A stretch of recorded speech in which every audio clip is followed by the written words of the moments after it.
Have you ever wondered how steam traps affect the operating costs of a factory? Today, I will help you understand this better.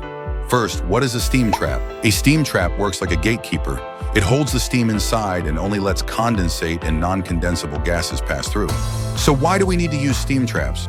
Imagine an indirect heat exchanger that uses steam to transfer heat to another medium, such as air, water, or oil. The steam supplied from the boiler enters this equipment, and the amount, whether more or less, is controlled by a flow control valve. After transferring heat, the steam condenses into water. If a steam trap is installed at the outlet of the equipment, the condensate will be discharged, while steam is only released after completing heat exchange and turning into water. Conversely, without a steam trap, both steam and condensate would continuously escape, wasting a significant amount of energy. So you can see how important steam traps are. Steam traps ensure steam is used effectively, only discharging it when condensed, then returning the condensate to the boiler for reuse. This means saving fuel, reducing costs, and optimizing energy. Steam traps are usually installed at locations where condensation occurs, such as the bottom of steam headers, on steam lines at separators, at the end of steam lines, or at the outlet of heat exchangers. And now let's move on to an important part. How many types of steam traps are there? And which one should you choose? Based on operating principles, steam traps are divided into three main groups: thermodynamic traps, thermostatic traps, and mechanical traps. First is the thermodynamic steam trap. This trap operates on thermodynamic principles, specifically the difference between steam and condensate. When condensate is present, with higher density and lower velocity, the trap opens to discharge it. When steam is present, with high pressure and velocity, the trap closes to retain heat and prevent steam loss. Common thermodynamic traps include disk traps and impulse traps. Here is the structure and operating principle of the disk trap. When condensate is present, the low velocity causes the disk to open for water to pass. When steam is present, the high velocity causes the disk to close. Next is the thermostatic steam trap. This trap works on the principle of thermal expansion. Its structure includes a valve and a thermal sensing element made of a bimetal strip or bellows. When hot steam passes through, the heat causes the sensor to expand, acting on the valve to close it. When cool condensate passes through, the sensor contracts, opening the valve to discharge water. Common thermostatic traps include bimetal traps, bellows traps, and thermal expansion traps. This is a bimetallic steam trap.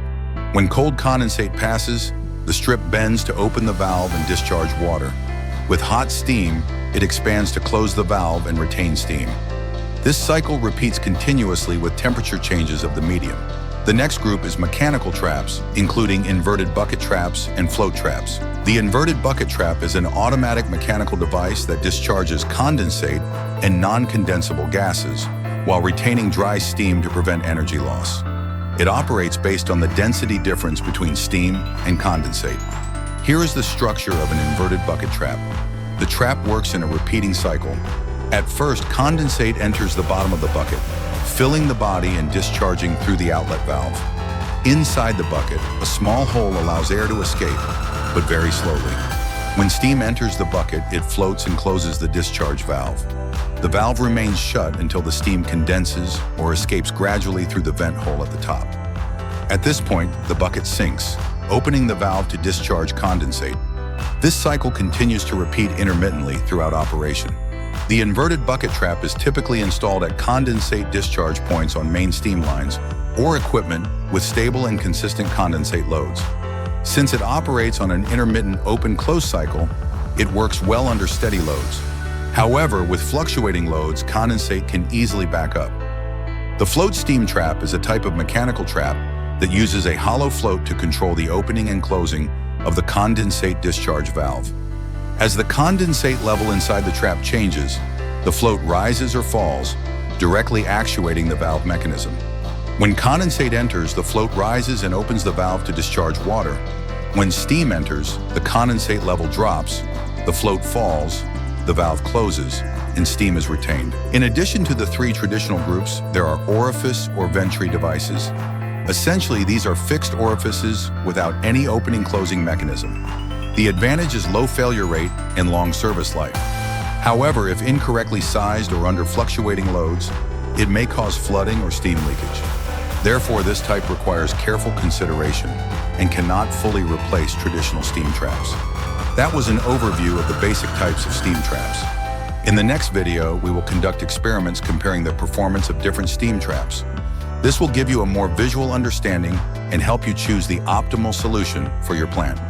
Thank you, and see you next time.